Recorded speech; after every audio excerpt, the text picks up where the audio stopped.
For those of you who don't know me, my name's Asher Houlahan. This is something I've been wanting to do for a while, and 2020's kind of sucked for everyone, so it's kind of got them trying new things and going out on a limb and learning new hobbies. I know that people have learned how to garden. Some people might, picked up just I don't know, a new thing to do at home. And this is mine, so I'm gonna give it a shot. I am the for anyone who knows me knows that I'm like the biggest draft nerd in the world for the NFL draft. I just breathe it, just inject it into my veins. Um, so I'm gonna go through a mock draft for you guys, and here we go. All right, so Jacksonville. Jacksonville got the first pick after the Jets kind of blundered the end of their season this year. Um, blundered, depending on how you ask, I guess. They won two games after starting 0 and 14. But Jacksonville has had pick in the top 10 in the first round 19 times, and it's only been in the league, a franchise, for 27 seasons. Um, but it's never had the number one overall pick. The last team to make the playoffs the year after having the number one overall pick was the Chiefs in 2013, who selected Eric Fisher that year. Um, so this pick, I feel like, is a selection that people have kind of known where it was going and what we are going to do with it for 3 years. Since this player has went to college, he has been penciled in as like the next great one. Um, and yeah, it's going to be a quarterback. Jags have everything you want for a rebuild. $81 million in cap space and a ton of picks. In the draft, they have two first, number one overall, and the pick they got from Jalen Ramsey from the Rams, which is still determined on where that selection will be pending the playoffs. They have two second round picks, one third, and eight picks, I think, between like rounds 4 through 7. Um, they're gonna have a new head coach, and to be honest, I think this is like one of the premier destinations that people are gonna. That if I'm a coaching candidate, that this is where I want to go. Um, I know that they've reached out, and there's been rumors for like Urban Meyer, Brian Dable, Eric Bieniemy. If I'm one of those guys, this is where I want to go. You'll walk in as the new coach. You're gonna have low expectations, uh, a chance that not many people get to draft a generational talent at quarterback, which is like the most important position in sports. And Gus Bradley and Doug Marrone, the two previous head coaches, haven't been very good, and they both got 4 years of leash before GM Shad Khan canned him, fired him. So it's not like you're going in to a place that has a history of giving these coaches 1 year and then ultimately canning them. So, with the first selection in my first mock draft, the Jacksonville Jaguars are going to take Trevor Lawrence to the surprise of absolutely no one. Um, so that last year's draft, I feel like I could pencil in like probably six to seven picks, and they were pretty set in stone. Um, but this draft is wide open, and I feel like it can really go in a lot of different ways. Starting here with number two already. So New York Jets, as I just said, they start off the year 0 and 14, and it felt like they were just like destined to get Trevor Lawrence. But they ended up beating the Rams and shocking the world in week 16. And then in week 17, they were able to beat the Browns when they had four of their top wide receivers out with COVID. Um, so with this Jets pick, a lot of people have him going quarterback. A lot of people, a lot of people have him going quarterback. Some people have him going Panay Sewell. I am actually going to have them going quarterback as well. I think the next best quarterback in this draft is also up for debate, but to me, it's really not. Um, and they're going to take Justin Fields. So Justin Fields is, I mean, There's a lot of varying opinions on where the like gaps is between these quarterbacks, but I think it's Trevor Lawrence and then Justin Fields, and the gap there is pretty sizable. But I also feel like there's a pretty sizable gap between the next quarterback after Justin Fields, and I feel like that's up for debate amongst a lot of people. Um, so yeah, this will be.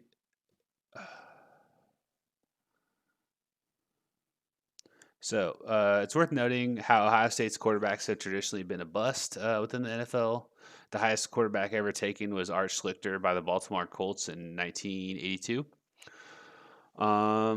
In his career, he started 6 games and lost all of them, and he was taken fourth overall. So I hope for Jets fans that Justin Fields is more successful than that. The best Ohio State. So since Urban Meyer has been there, Ohio State quarterbacks have not been very good in the NFL. Dwayne Haskins was released earlier this month by the Washington football team after taking him in the first round. Um, JT Barrett has equated to like legitimately nothing in the NFL. Braxton Miller never became what people thought he was going to be. The best quarterback probably thus far to come out of Ohio State is uh, Terrell Pryor. In 2016, he had 1,000 yards receiving, but I mean, that's that's not what you're drafting the quarterback for. You're if you're especially at the top of the draft like this, with a couple quarterbacks that are positioned to be like the face of the franchise. If you're gonna want, yeah, if you're drafting a quarterback this early in this draft, you want it to be the face of your organization for not this year, not next year, for the next 10 years. Um, and I think both Lawrence and Fields can bring that. All right, moving on to number three. So, number three is also where this draft gets pretty interesting. Um, and yes, so I make this mock draft will totally be thrown out the window, thrown in the trash if this is how it ends up playing out. But I think the pick here is Panay Sewell for a couple of reasons. A lot of people have the Dolphins going quarterback because in the Dolphins' last game of the season, Tua looked absolutely terrible. Absolutely terrible. The Bills' defense looked like they knew the plays before they were happening. He threw 3 interceptions, 3 bad interceptions. Um, and then there's a whole controversy with Ryan Fitzpatrick on who should get the opportunity. If it was me running the Dolphins, I would have sat Tua this year, and then especially since he's only 13 months uh, removed from major hip surgery. So 13 months removed from major hip surgery, he's thrown in, um, and the Dolphins' record. People don't remember this because they had a good season, but they started 1-4, and then Tua came in and basically rejuvenated the franchise this season. And then alternatively, a couple weeks ago, you had the Fitzpatrick game when he came in and threw, uh, you know, led the team all the way down the field and won the game. Um, so here's why I have Panay Sewell, which is one of the best um, offensive linemen, in my opinion, that have come out in a couple years. Panay Sewell going to the Dolphins first. If you're going to draft a franchise quarterback in the top five, like uh, some of these teams are, it doesn't just tie you to that player, to that quarterback. It ties the owner, the GM, the coach. I mean, oftentimes the coach, all to that player. And I think that there's nothing shows ineptitude more than you drafting a quarterback, putting all your chips in uh, on that player, especially a top five pick like Tua was last year, and then picking another player to replace him. I feel like that just looks so bad on you, and it's a bad reflection on you that I think for that and a couple of reasons they go a different direction. Um, the Dolphins have I mean, everyone knows that the Dolphins have basically took all the Houston Texans picks for their with their trades for Laramie Tunsil. So they had 3 first round picks last year, 2 first round picks this year, um, and people. generally, at least in the last decade, I thought of the Dolphins as kind of like an poorly run organization. But since 2011, the Dolphins have had every single first round pick that they've selected is still in the NFL, which is like, wow, that sounds pretty impressive when you say it. But it sounds equally unimpressive when you hear that Devontae Parker, who's taken 13th or 14th overall, I think, in 2015, is the only Dolphin that is still there of all those picks. So I think if you're gonna draft a quarterback, you got to protect him. You're gonna give him the best offensive lineman in this draft. You're gonna protect him, and we're gonna get into the wide receivers later. But you're gonna give him some weapons, probably later in the draft. And this year specifically, it's absolutely loaded for wide receivers, um, free agents. All right, number 4, Atlanta Falcons. Okay, this is another team that I think people have going a different direction. Um, I am not quite ready to go in the direction that I think most people are going. Um, I think a lot of people like Devonte Smith here. The thing about the Falcons is the Falcons might be honestly the best team to ever select fourth overall. Like it's become this meme over the last couple of seasons how they like choke away games, but it's like you have to have a lead to choke away games. They're they're out there being competitive. Their roster is pretty good, but they're just a few pieces away. And I don't know if it's time to move on from Matt Ryan just yet, but this player I think is perfect to go to the Falcons for this reason.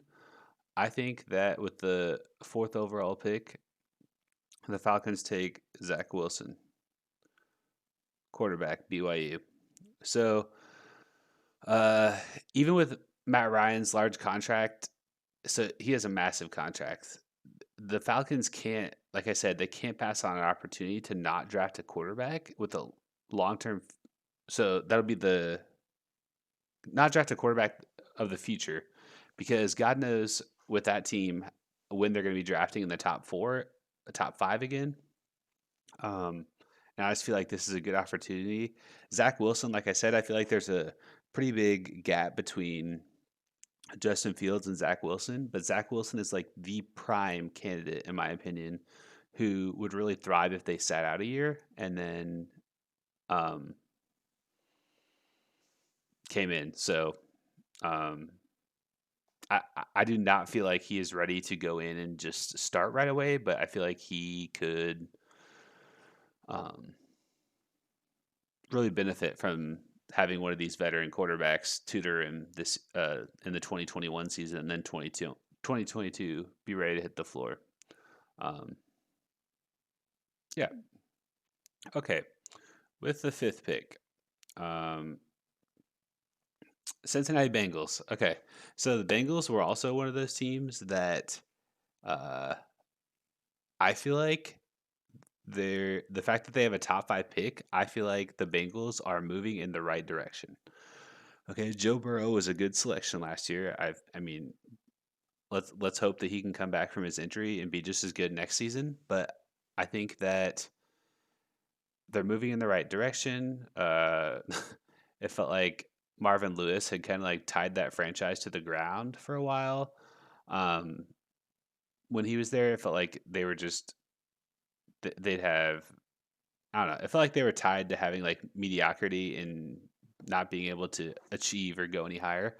But they have a new coach, a new quarterback, defensive minded coach, by the way. And I feel like that this is an opportunity that as a franchise that you don't get very often. And when you draft a franchise quarterback that's performing well, you want to keep him happy, you want to keep him progressing, and I think nothing's going to do that than taking what I think is the best receiver in this draft, which this draft is absolutely stacked at wide receiver.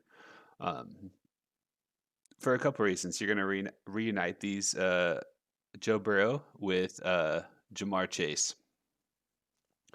Um, and so this is a good selection for a couple of reasons.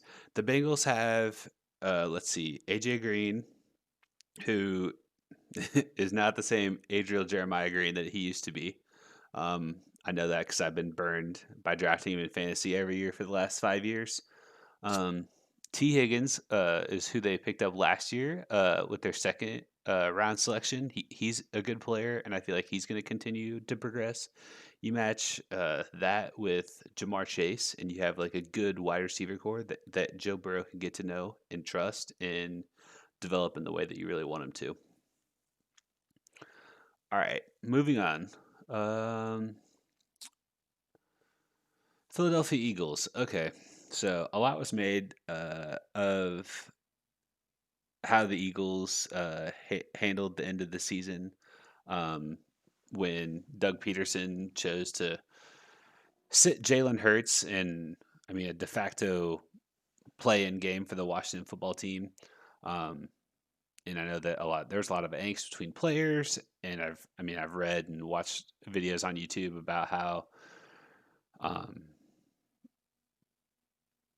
these, a lot of like you're having the starting running back speak out. You're having uh, players just come out and talk to the media, which is like usually a big no-no about like how disappointed they are with Peterson and how it was managed and how they were kind of caught off guard. All that's aside, I think that Doug Peterson does get another year and he has a chance to turn it around. I think his leash will probably be one of the shortest heading into next season, though. Um, despite taking Philly to the Super Bowl and winning it a couple years ago. Philly is kind of hogtied to Carson Wentz. I think that they're going to try and trade him in the offseason. I think a couple destinations could be um, like Indianapolis or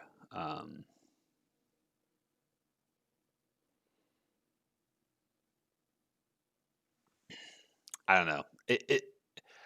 Like Indianapolis, New England, maybe that they could try to trade Carson Wentz to. But I think that in order to they're going to end up picking up most of the tab if they're going to trade him.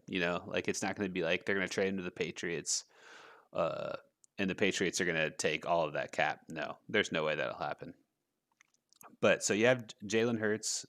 He was drafted second round last year. Um, Seemingly, that's the quarterback that they're going to try to ride with moving forward. And uh, if that's what they want to do, Jalen Hurts and Carson Wentz. Jalen Hurts obviously brings a lot of different skill sets to the table that Carson doesn't bring, and I think that you can pair that well with the Heisman Trophy winner Devontae Smith. Uh, he so last year you had uh, two Alabama wideouts taken in the first round, Jerry Jeudy and um, uh, oh my gosh, I'm blanking on the name.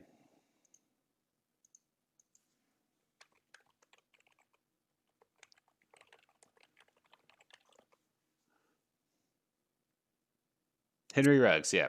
Jerry Jeudy and Henry Ruggs taken in the first round. And then the first round. And then the first round. Yeah, two wide receivers taken in the first round. Jerry Jeudy and Henry Ruggs.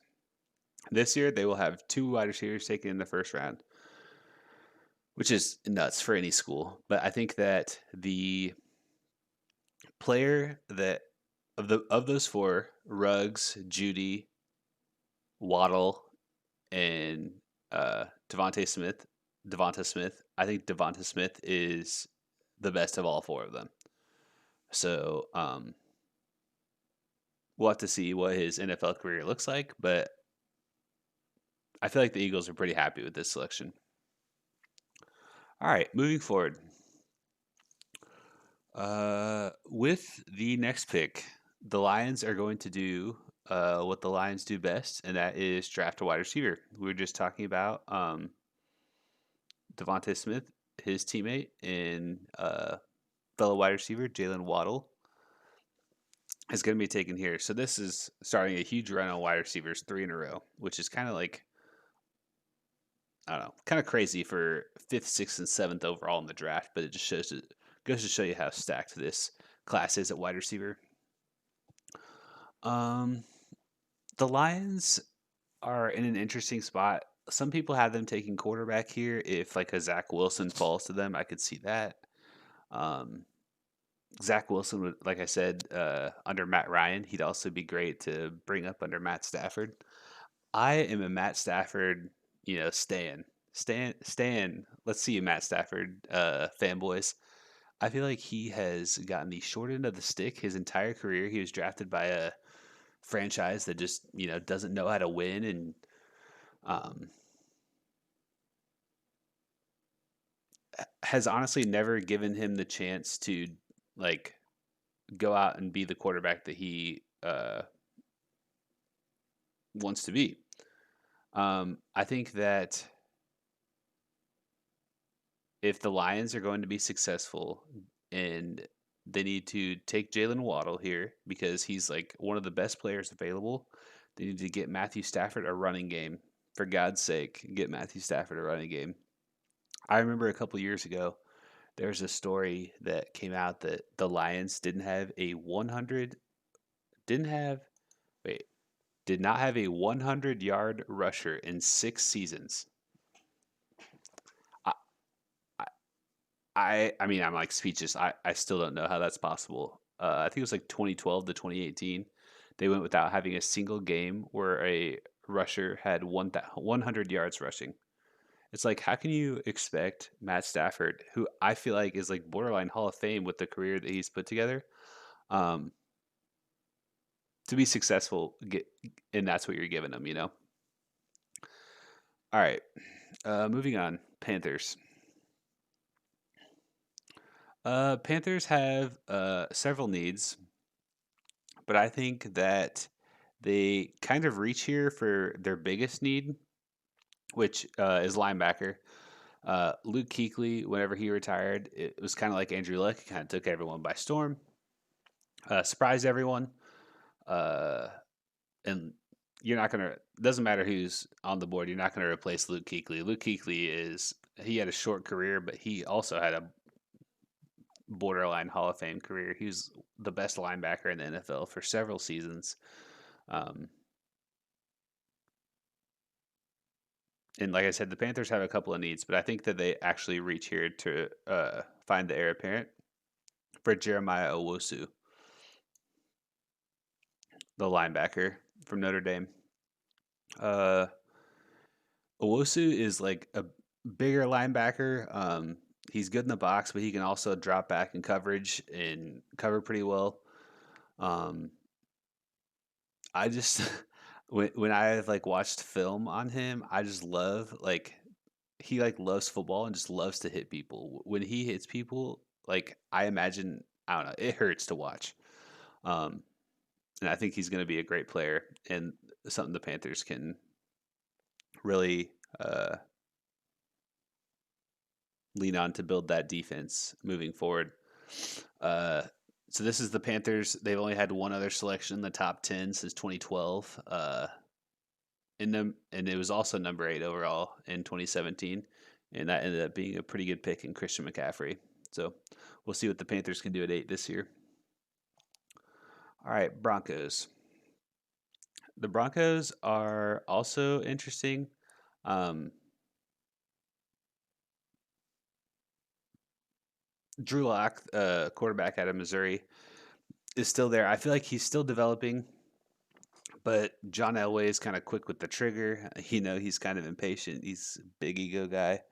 Um, I don't know. I don't feel like they're ready to draft a quarterback yet. If they do, it might be later in this draft. I feel like taking the ninth overall selection at quarterback, it just seems like a giant mistake. You can see my draft network mock machine has the quarterback as being their highest need, but I do not see them going there with this selection. I think that uh, the Broncos save a lot of money by cutting Von Miller this next season. He's getting old. Um, they have a couple of other pass rushers who are also younger and need to develop. The defense lost Chris Harris. They haven't been able to. The defense is not the unit it was when it won the Super Bowl with Peyton Manning a couple years ago. The Broncos are the first team in NFL history to. I read the first team in NFL history to win the Super Bowl and then not make the um, playoffs for 5 consecutive years. Um, just a sec, I'm looking up something that I read on the Broncos.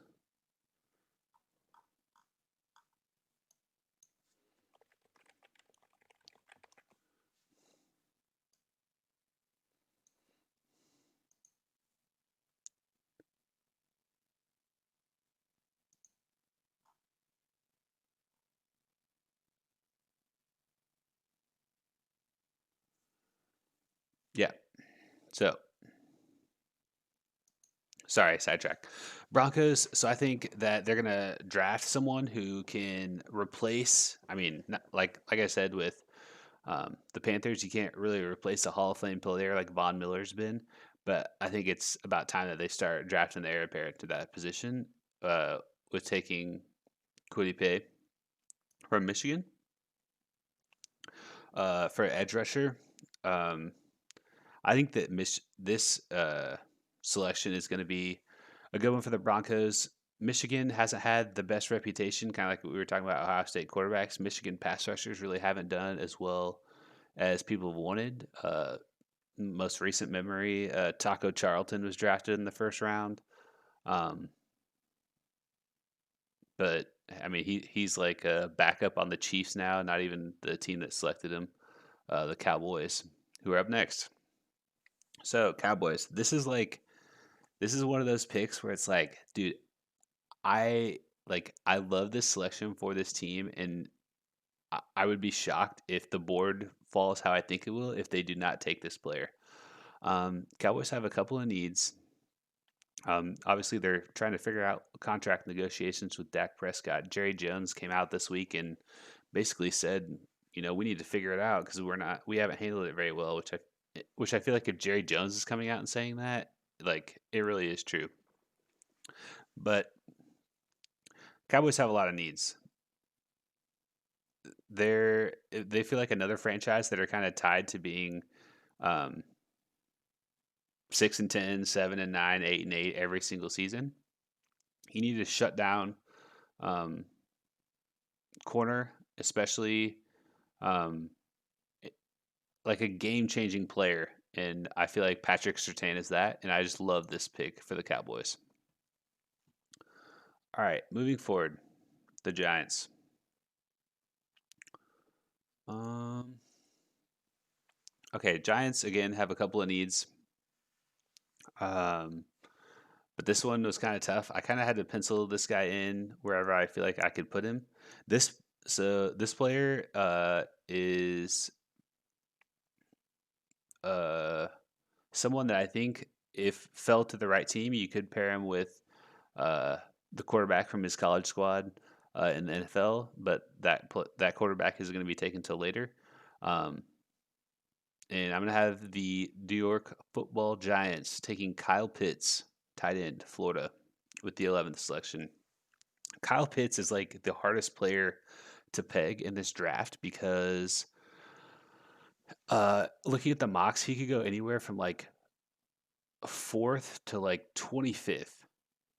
As high as fourth to the Falcons or like 25th. He's like a game changing player as a tight end. He can block, he can catch. He's like a wide receiver basically, but he also can block. He's an absolute game changer, and um, it'd be good to add to that Giants offense that likes to run the ball. Um, but also you can get Danny Dimes some help out there in the passing game. All right, Niners, dude. The Niners had such a tough year. Um, they were in the Super Bowl last. I mean, going from Super Bowl to 6-10 obviously means that things didn't go well for you. Um, Bosa getting hurt obviously was a huge deal. They had tons of injuries this year. Jimmy Garoppolo got benched. Nick Mullins, and they had several other quarterbacks playing throughout the year. There's a lot of places you can go here. I love the coaching staff for the 49ers. I feel like they could handle just about anything. Watch out for the Niners to move a trade, to possibly either trade down from this pick or package this selection to move up later in the move so they'd move down in the draft to take a quarterback and trade Jimmy Garoppolo this offseason. I feel like that is a very realistic viability. So the Niners, like I said, they were just decimated by injuries.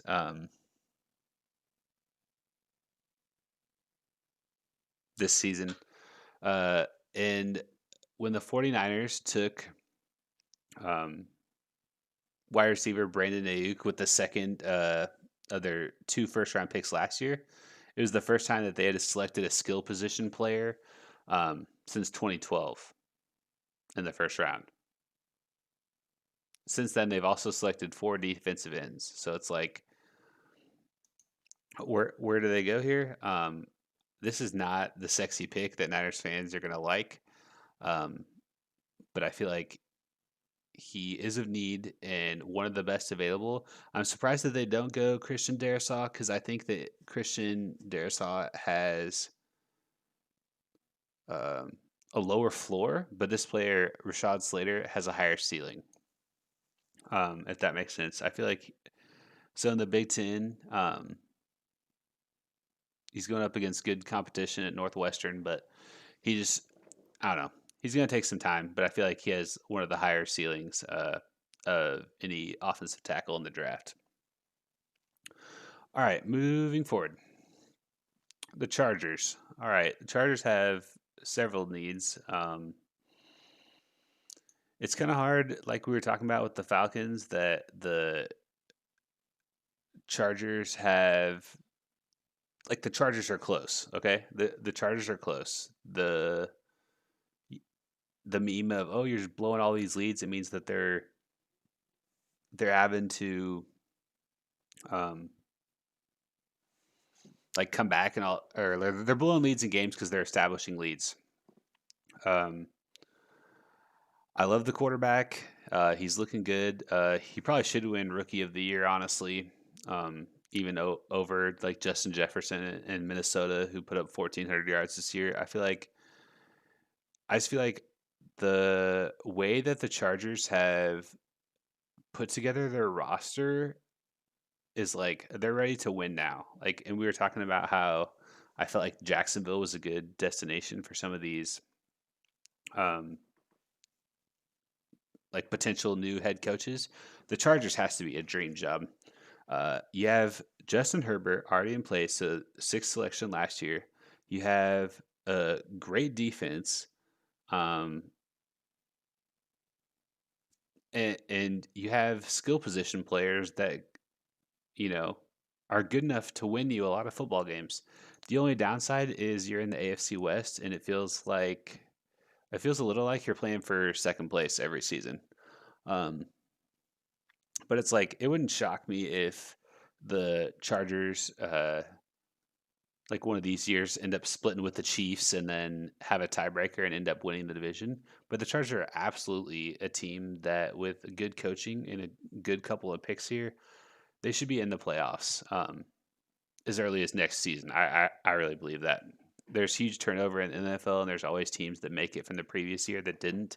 Um, the Chargers are one of those teams. I feel like they're fringe of being right where you want them to be.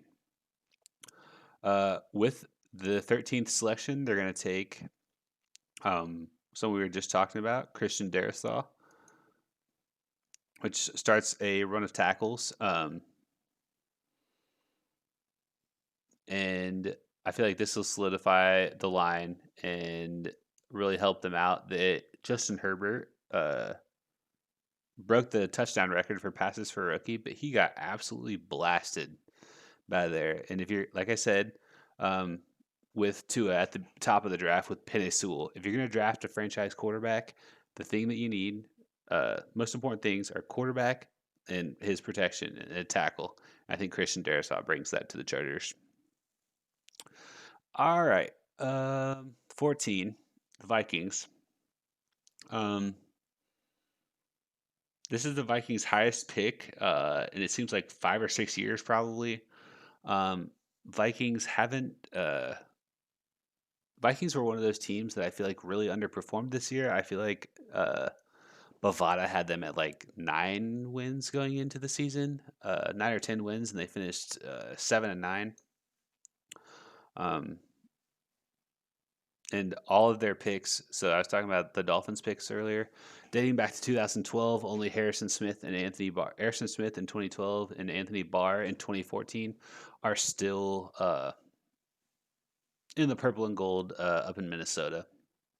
So I feel like the Vikings get are one of those teams that are just a benefit of circumstance, and they take one of the best players available. That I mean, honestly, I'm shocked is still here at this point, and that's Micah Parsons. Micah Parsons is an outstanding linebacker, and I feel like he might fall just because of some intangibles. Um, but from what I've read, I feel like he is a player that could go as high as like top five. Um, but I like him here to the Vikings. All right, number 15, the Patriots. Um, all right, New England has a couple of issues. So obviously the age-old debate of who's better, Tom Brady or Bill Belichick. Brady has won round one because he's made it to the playoffs, and the Patriots missed the playoffs for the first time in 100 years. It feels like this season. Cam Newton was pretty solid for them. I think he definitely earned his 1 year, $1 million contract or whatever the hell he signed. Um, but it feels like the Patriots just kind of like lacked an identity, if that makes sense. Um, they they just lacked an identity with Cam Newton, and they didn't, which is ironic because Cam Newton is one of the most polarizing players in the NFL. He comes in with his fancy hats and outfits to all the games, but it just felt like they were kind of like bland. I don't know. They did a couple of things. Um,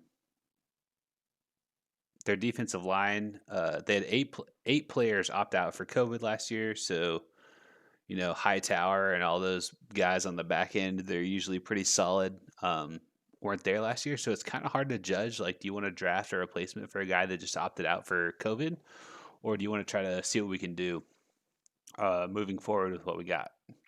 So I think that the one of the Patriots' biggest downfalls was their lack of a passing game.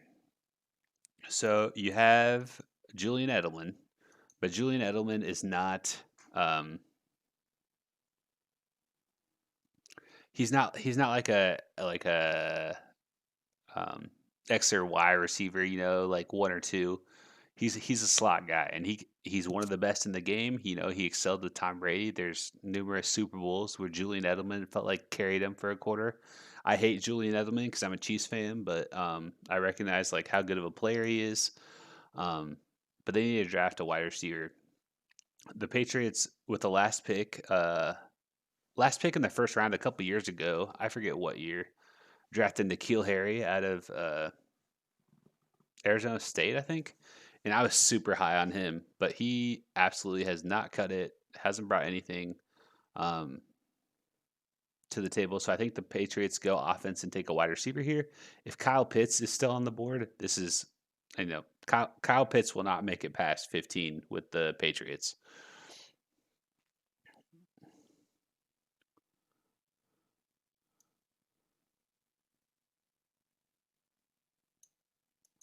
So the Patriots do take a wide receiver, and I think that they take Rashad Bateman, wide receiver, Minnesota. All right, moving on to the Cardinals. Cardinals had a so the Cardinals play, in my opinion, the toughest division in football with the Seahawks, Rams, Cardinals, and 49ers. 49ers made it to the Super Bowl last year. Seahawks are like the, perennial playoff team, made it to a couple of Super Bowls. Rams also have made it to a Super Bowl in the last 5 years, and all of them seemingly have franchise quarterbacks now, except for the Niners, I guess, with Garoppolo. Kyler Murray had a good year this year. I feel like the jury, at least for me, the jury's still out on the Cardinals and Kyler Murray. Um, I feel like he has a tendency to play down to his competition. Um, but he is like when he is on, he is just so fun to watch. I think that the Cardinals have a couple of choices on where they go here, but I feel like they draft one of their higher positions of needs, and that is interior offensive line. And I think that they take uh, Vera Tucker, the interior offensive lineman from USC. So that trade in the offseason when they got DeAndre Hopkins was obviously super good for the Cardinals. But there's a theme here. All of these teams that have recently drafted franchise quarterbacks, the best thing that you can do to support a franchise quarterback is not draft a wide receiver, but is to draft a good line so he has time to throw the football. All right, 17. Raiders. Um, Raiders have uh, a couple of needs, but the biggest is pass rush, especially in their division with Patrick Mahomes and the Chiefs and then the Chargers. Like they're in a good passing division. They need to get after the quarterback. John Gruden loves, players who can get after the quarterback. Max Crosby is, I think Max Crosby is like one of my favorite players in the NFL now. Probably he is a get after it guy, and they need some help there though. And I feel like the best way that they can do that right here is taking Gregory Rousseau out of Miami. And I feel like that'll really help solidify that defensive line to get after the quarterback in Vegas. All right, Dolphins. So obviously this pick it varies depending on where the Dolphins go with the third overall selection. If they take a quarterback there or take let's say they trade down or do something, obviously that this pick can impact that. But I have, like I said, the best thing that you can do if you're going to support a franchise quarterback is to draft a lineman. I had them taking Penei Sewell third overall. The second best thing you can do is give them someone who can throw it to. Devontae Parker is a good wide receiver, but they just don't have the weapons on the outside that Tua, you can really make a judgment call on where Tua is at. You want to know going into next season, all right, Tua's our guy, and you can't really do that unless you give him weapons that he can work with. So I think that they go wide receiver here. Um, the the best wide receiver next on the board is Terrence Marshall out of LSU, but I think that they go in their own backyard and take Kadarius Toney, wide receiver, Florida. here. He's more of a bigger wide receiver and kind of someone who it's like, all right, here we are. It's 3rd and 10 at our own 10. We can throw it up. He can go get it, And I feel like that's something that Dolphins are really lacking. All right, Washington football team. Washington football team, played in the NFC least this year. 7-9, squeezed into the playoffs. Um,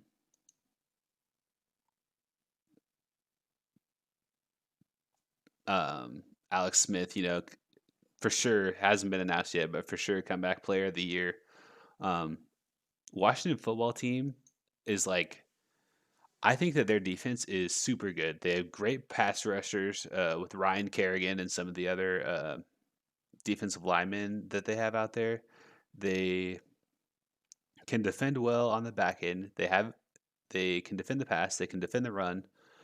I feel like their biggest need is at quarterback, and Alex Smith, unfortunately, has made a career out of training the next guy. Um, but I feel like this is where the football team goes because there's a couple quarterbacks between Heisman finalist at Alabama, Mac Jones, and Trey Lance still on the board, and I think that Washington um, goes there and takes Mac Jones with the next selection.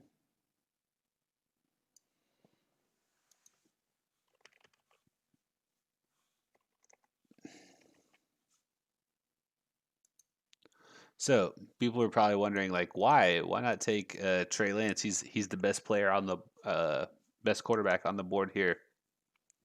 I think that Trey Lance has really suffered from Carson Wentz's poor performance in the NFL. Carson Wentz was taken second overall by the Eagles to be a franchise quarterback, and he got the whole thing with Nick Foles in 2018 when they made it to the Super Bowl. They gave so Carson Wentz was balling out before he got hurt that year. They gave him the big contract. He has done absolutely nothing with it. Hasn't played very well, and I think that Trey Lance is going to hurt. His Trey Lance's draft stack has been hurt because of Carson Wentz, um, coming from North Dakota State. It's just harder to judge a player if they don't play that top tier Power Five Division One competition. Um, obviously, the combine hasn't happened yet in this version of the mock draft, so I'll have to look at those numbers whenever they come out. But um, I feel like that there will be teams that will pass on Trey Lance because of Carson Wentz, if that makes sense. So back to the selection, Mac Jones. Mac Jones is probably the 4th or 5th highest rated quarterback in this draft, but he is like the most of all of them, other than um, Trevor Lawrence, in my opinion, who's like he can start tomorrow in the NFL. Mac Jones, he is ready. He can make big throws. He's played in national championship games. Um,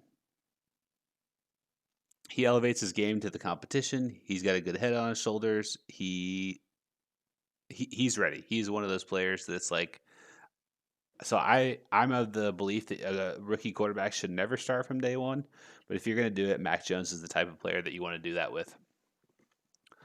All right, the Bears. The Bears are what I like to call an NFL purgatory, which is they are tied to a quarterback that they can't make their mind up if he's like worth keeping or not.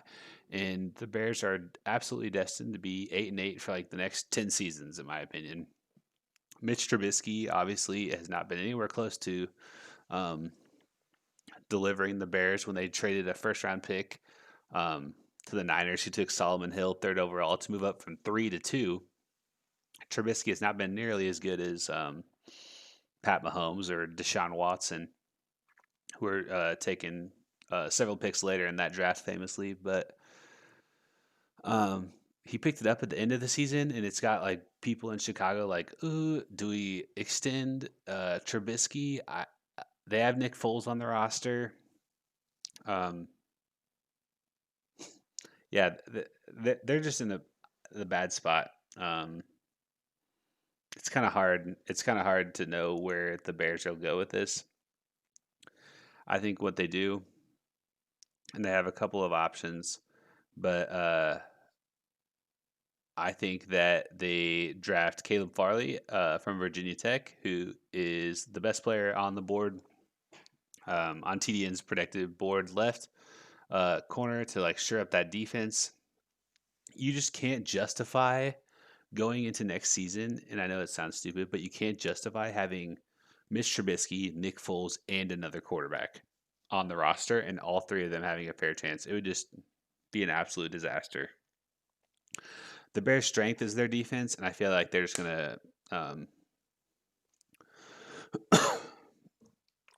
draft defense here and kind of shore up that strength.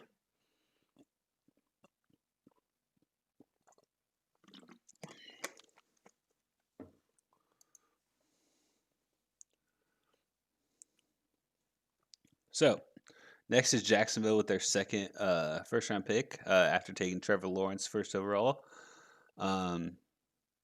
I said that Kyle Pitts won't get past 15. If he does get past 15 for any reason, he will not 100% will not get past 21. I really like the idea of Kyle Pitts going to the Jags. So you would have Kyle Pitts, super athletic tight end, and Trevor Lawrence. That's like dream scenario for the Jags. Um, but in this mock draft, I don't have him going there. I think that keep with my theme. I'm gonna have the Jaguars do what you can when you draft a franchise quarterback. You're gonna support him with a great offensive lineman, and I think that they go Samuel Cosme out of Texas.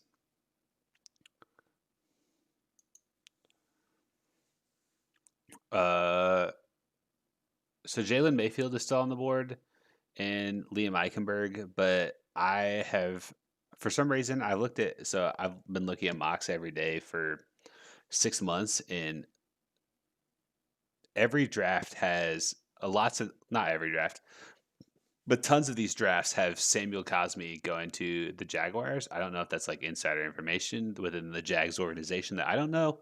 But I'm going to draft him there. We'll see if in the next version of the mock if he's still there, but we'll see. All right. Indianapolis Colts. Um, Indianapolis Colts are an interesting situation. Philip Rivers, I think, is ready to retire, but they're in the playoffs. They're in the playoffs. Who's to say that they don't upset the Bills in the first round and then make a run, and then Philip wants to run it back again?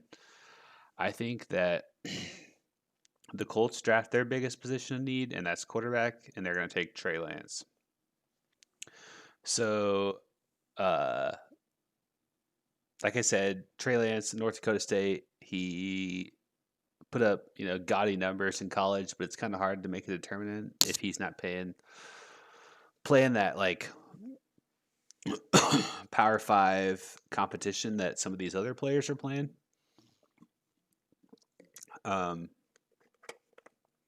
What I'd love for the Colts to do is to trade for Sam Darnold in the offseason and make Trey Lance a project quarterback where it's like 2 to 3 years from now, if he's ready to go, you give him a shot. And at that point, so you have two options. One, you trade for Sam Darnold, and I'm a Sam Darnold guy. I think Sam Darnold is on the worst roster in the NFL. So obviously he's not going to look good. You put him on a roster with the Colts, and they have weapons like T.Y. Hilton and newly drafted running back last year. They can do something. Sam Darnold can do something, and I think that if given the opportunity, Sam Darnold in a Colts jersey is very appealing to me in training Trey Lance. All right, 23rd, Browns. Browns make the playoffs for the first time in seems like my lifetime. I know that's not true, but feels like they're when I make these mock drafts, usually in the top 5. It's weird. It's refreshing to see the Browns this far down in the mock. Their pick is pretty straightforward. I have them taking J.C. Horn out of South Carolina. It's a cornerback. He is like not a lockdown corner, I would say, but he is like will really excel in the slot and on like So he struggles kind of from what I've read. He struggles on some of the like deep passing plays, but he's super good, super physical up at the line of scrimmage. Um, super good in that short passing game. So I have J.C. Horn going to the Browns. All right, 24th. The Tennessee Titans. Tennessee Titans are also we're getting to the playoff teams now. Titans have an identity, and it's Derrick Henry is going to take the ball, he's going to carry it 20 times, and he's going to run it down your throat. He ran for 2,000 yards this season. Um, as a Chiefs fan, I am terrified of the Titans. I do not want to see them in the playoffs because I feel like other than the Bills, they probably present the biggest um, obstacle in us repeating this season. Uh, so I think that the Titans' offense is pretty set. They have a good offensive line. And they've spent some resources the past couple drafts drafting receiver um, and offensive skill position players. I think that they go defense here, and they take Joseph Osai out of Texas. They really need edge rusher, and I just feel like this is a good selection. And I feel like this is news, and this is the part of a draft, the back end of a draft, where I could see teams trading like up out of the second round to come get a pick. So I could see like Tennessee or Tampa Bay here trading down. But I feel like these edge rushers like Joseph Asai and like Gregory Russo, like both of these teams really need that help on the defensive line, and it's interchangeable where these players could go. But I feel like they could trade up and um, both both of these teams could trade up in front of the other because they know that um, those players are going to be targeted by them specifically. All right, Tampa Bay Bucks. Tom Brady led the Bucks to the playoffs. I was kind of skeptical when Brady went to the Bucks. Everyone's like, "Oh, Super Bowl!" You know, Vegas had him as like the third or fourth highest bet team to win or best odds to win the Super Bowl this year. I was like, I don't know about that. Um, I feel like Tom Brady is getting up there in age. He's not the Tom Brady that he used to be, but it's like if you if you're gonna tell me 3 weeks from now Tom Brady's playing late into January, I would not want to play him. You know, it's he is the GOAT for a reason. Um, they have excellent offensive weapons. They got Leonard Fournette, running back.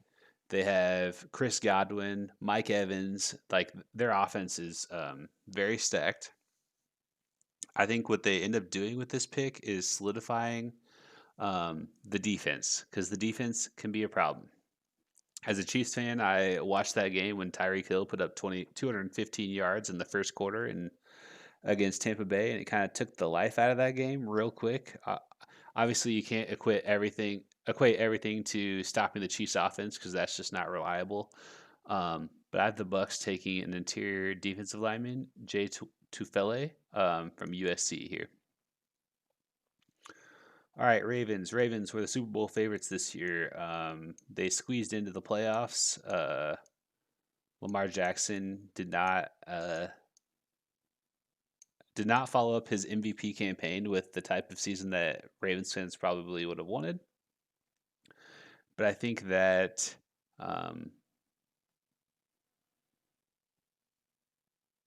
they are like a dynamic team still and definitely can make some noise in the playoffs. Lamar Jackson is the most dynamic quarterback in football. He can do things that no other quarterback can do. He broke Mike Vick's rushing records. Like I said, he won MVP last year. They drafted J.K. Dobbins to be that three-headed monster at running back. Um, Ravens have a couple of places you can go here. I think their biggest need though is wide receiver. They're so desperate that they brought in Des Bryant last year, um, and obviously Des Bryant is washed. The only news Des Bryant made this year was when he when he like tested positive for COVID like 5 minutes before the game, and then went to Twitter and tweeted like 500 times during the game. So I think that they take wide receiver here. I think that they go Terrence Marshall. They have Hollywood Brown that they drafted in the first round a couple years ago, but I feel like they need some more help. So I have them going Terrence Marshall. Jets. Okay, New York Jets back on the clock with their second selection. They got toward the top, second overall, and then 27th overall, top and bottom of the first round. They got their quarterback in Josh Fields now. They'll have a new coach. A couple of places that they can go here. I think that they would have liked to go wide receiver, but there's a pretty substantial gap to like the next wide receiver, uh, St. Brown.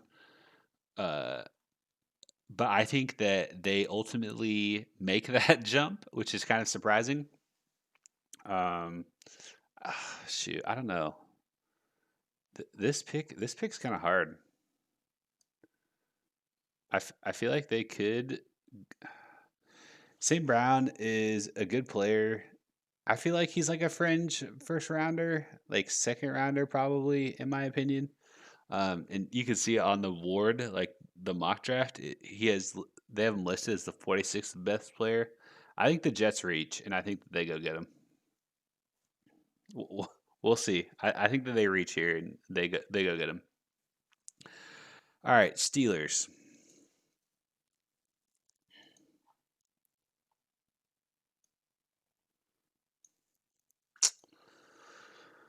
Okay, Steelers.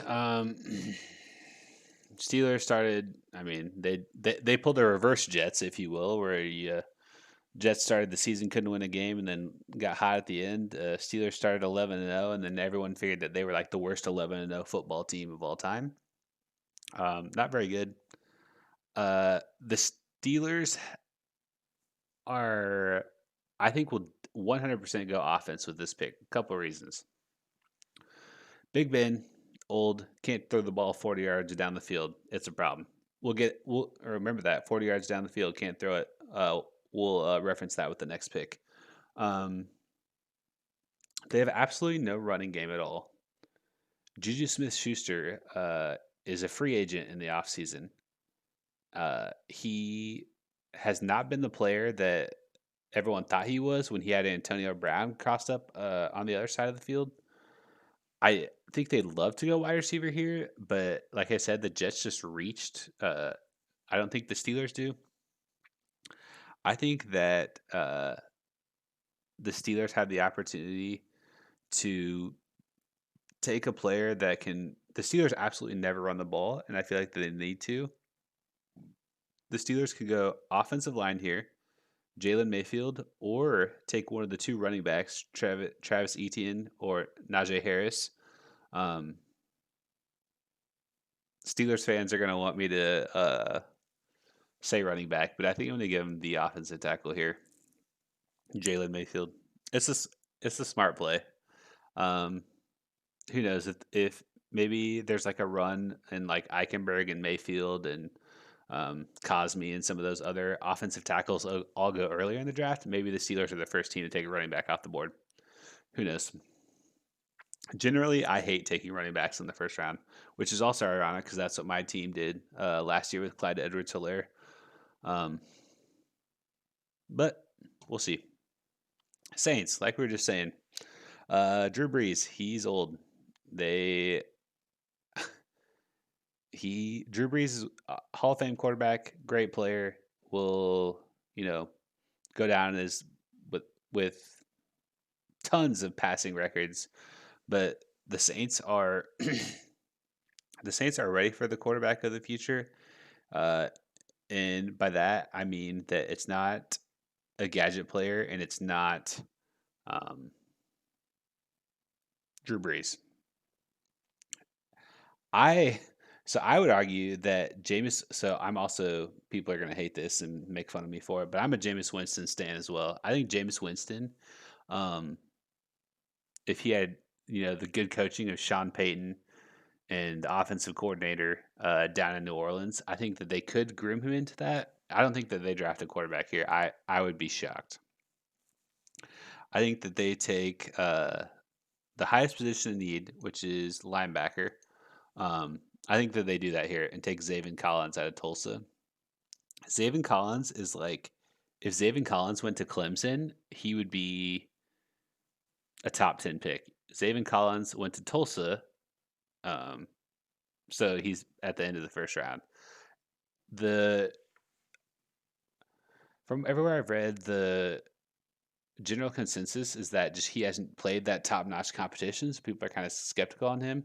When the NFL draft or when the NFL not draft combine comes around, look for Zaven Collins to fly up the draft board as people start laying eyes on him and getting a good idea of where he is at. All right, Buffalo. Uh, Buffalo, Josh Allen. Josh Allen is my guy.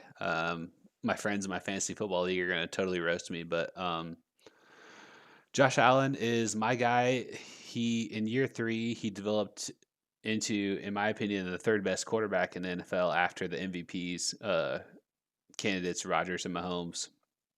He went from having a 58% pass, I think it's 58% passer rating or completion percentage, 58%, 61% to 69% in his third season. He can make absolutely all the throws on the football field. Um, he has the strongest arm in the NFL, I would argue, stronger than Rodgers, stronger than Mahomes.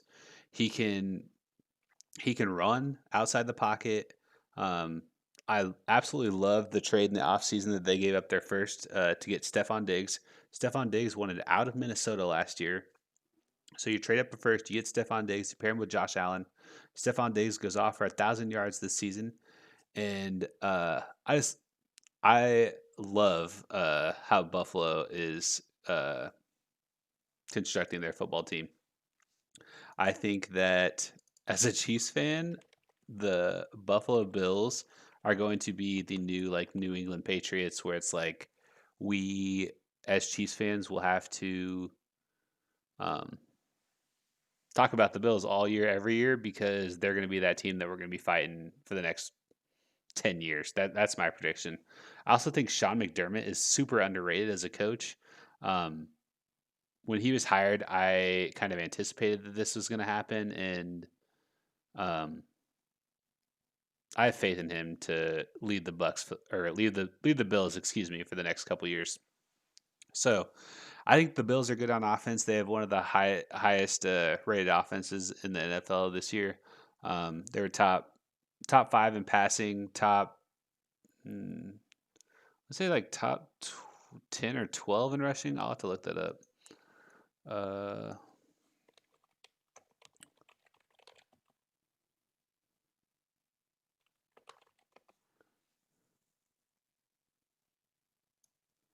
So Bills were number 2 ranked offense, number 20th ranked rushing. Ooh, so I was wrong. Um, but I feel like a lot of that has to do with when the Bills were running the ball this year, kind of like the Chiefs. Everyone knew that they were running because they had established a lead and were milking the clock in the third and fourth quarter. All right, Bills. With the 30th pick in the first round, I have the Bills taking Eric Stokes from Georgia, cornerback, solidify that defense. Um, with the teams at this part of the draft, like Saints roster, super good. Bills roster, super good. Packers roster, super good. Chiefs roster, super good. These are the teams where you have the luxury of it's like, yeah, our biggest need might be linebacker, but if this, player falls, I feel like we could go get them. And I feel like the Packers are going to do that here. The Packers are going to be the first. So obviously, it's well documented how the Packers have absolutely screwed Aaron Rodgers in regards to only drafting defensive players in the first round and not ever drafting any skill position players. I feel like that narrative finally changes this year. The Packers, like, in my opinion, have kind of kind of screwed up because you had 30 years of quarterback play that included Brett Favre and Aaron Rodgers, and you've won 2 Super Bowls. Like that is just like that seems really poorly managed. I don't know. I have them taking not Travis Etienne, who's rated higher, but Najee Harris with the 31st pick. And the Chiefs. This is my squad. It's kind of hard to know, like I said, where the Chiefs are going to go with this pick. But hey, what's up, man? Yeah. I think that they probably will go offensive tackle. So this is not a sexy pick, but I haven't taken Liam Eichenberg, offensive tackle, Notre Dame. Liam Eichenberg, offensive tackle, Notre Dame. Eric Fisher, super, uh, super, good draft pick. He obviously is, thought of highly in some regards in Kansas City, and other people either love him or hate him. He's made the Pro Bowl 5 times, but he is not someone that you want to re-sign. I think that they obviously have the franchise quarterback. They have the best player in football, and they end it with in the draft with taking in the first round with Liam Eichenberg, offensive tackle, Notre Dame.